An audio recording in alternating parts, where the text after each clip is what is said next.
ठीक, चलिए हम देखते हैं क्या है, पढ़ना क्या है, अम्ल क्षार और लवण। तो अम्ल क्षार लवण से पहले हम देखते क्या है कि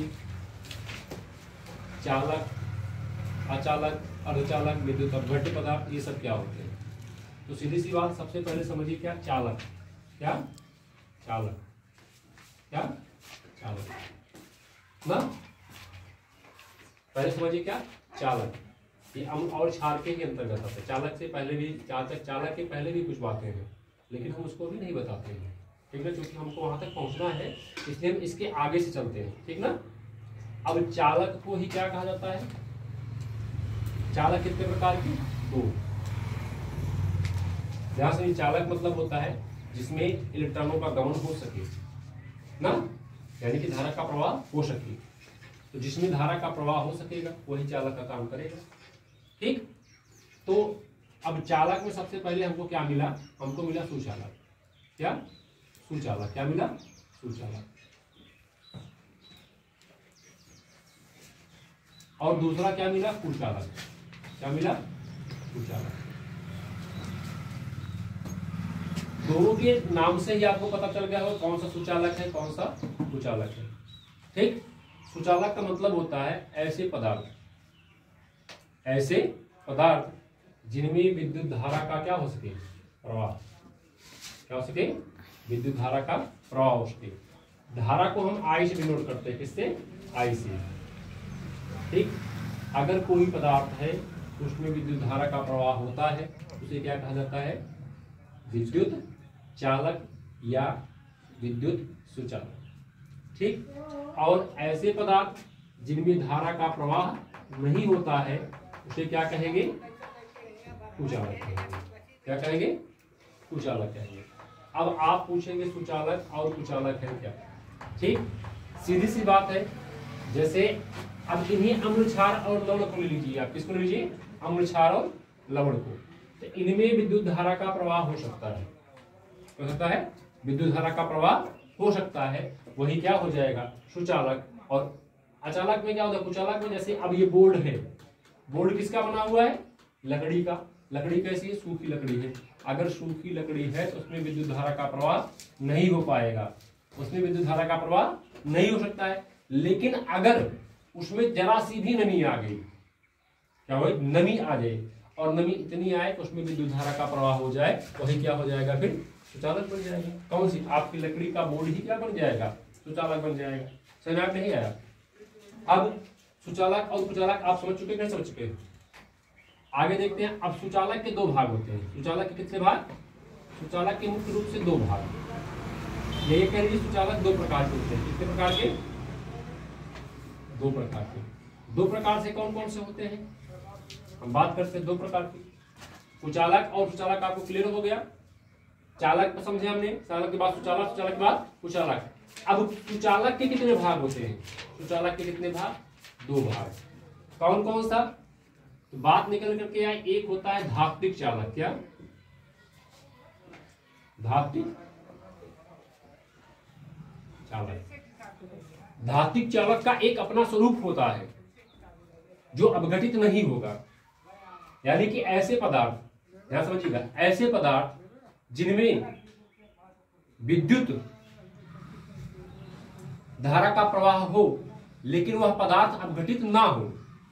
बात समझिएगा, अगर किसी धातु में या किसी धात्विक वस्तु में विद्युत चालन का, विद्युत धारा का प्रवाह हो रहा है या विद्युत का चालन हो रहा है, संचालन हो रहा है, और वह पदार्थ अपनी अवस्था में अपघटित ना हो, अपघटित ना हो।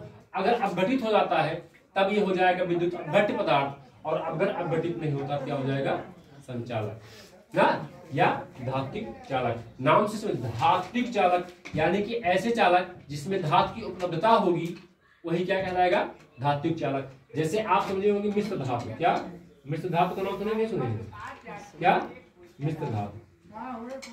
अभी आप आगे पढ़ेंगे इसको, जब चैप्टर चलेगा धातु और धातु। मिश्र धातु क्या होती है, जिनमें दो या दो से अधिक धातु मिलाकर के कोई नई धातु बनाई जाती है, उसे क्या कहते हैं, मिश्र धातु कहते हैं। तो जो मिश्र धातु होती है इसमें क्या होगा, विद्युत धारा का प्रवाह होगा, लेकिन ये अपनी अवस्था परिवर्तित नहीं करती है, यानी कि अपने अणुओं में टूटती नहीं है।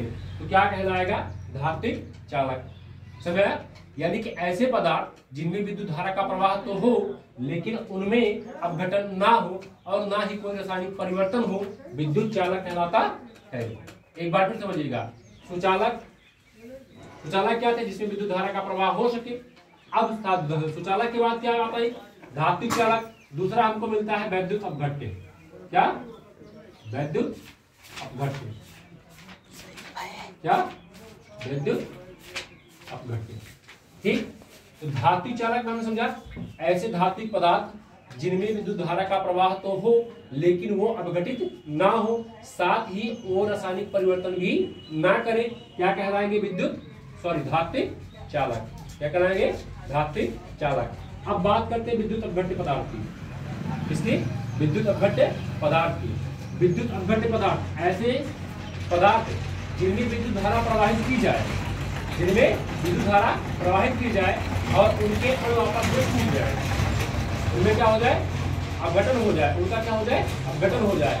या ऐसे पदार्थ जो जलीय विलयन के संपर्क में आने पर विद्युत धारा का प्रवाह करते हैं, विद्युत अपघट्य पदार्थ कहलाते हैं। जलीय विलयन में विद्युत धारा का क्या करेंगे? प्रवाह करेंगे या विद्युत संचालन करेंगे, वही क्या कहलाएंगे? विद्युत अपघट्य पदार्थ। इसका एक सीधा सा एग्जांपल समझिए, जैसे कोई साल्ट ले लीजिए, जैसे हमने मान लीजिए ZnCl2 ले लिया। क्या ले लिया? ZnCl2।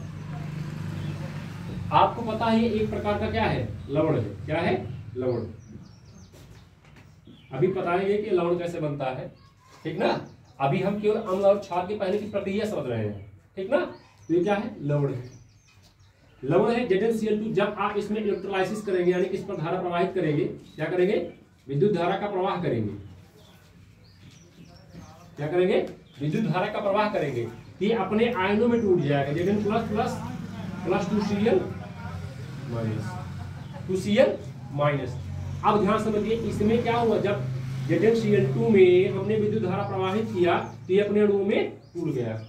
पूरा समझ में आ रहा है ना? जब हमने इसमें क्या किया? विद्युत धारा का प्रवाह किया, यह अपने अणुओं में टूट गया और यही ZnCl2 जो आपका था ये बन गया Zn++ और Cl-। ठीक। इसके भी आप कहेंगे सर जी ये ZnCl2 बना था, कैसे बना था? क्योंकि आप नए इस क्लास में आए हो। तो ZnCl2, Zn का एटॉमिक नंबर होता 2 8 18 2। क्या होता है? 2 8 18 2। कोई भी तत्व तब तक दूसरे तत्व से सहयोग करेगा जब तक वह अपने में से इलेक्ट्रॉन लूज करके या गेन करके, क्या कहते हैं, अक्रिय गैस जैसा नहीं हो जाएगा, तब तक वह क्या करता है? किसी दूसरे तत्व से सहयोग करता है। आपको पता होगा क्लोरीन का परमाणु क्रमांक कितना होता है? बताया था पिछली कक्षा में 17 ना? कितना होता है? 2 8 7। इसको 1 इलेक्ट्रॉन में क्या होती है? कमी होती है।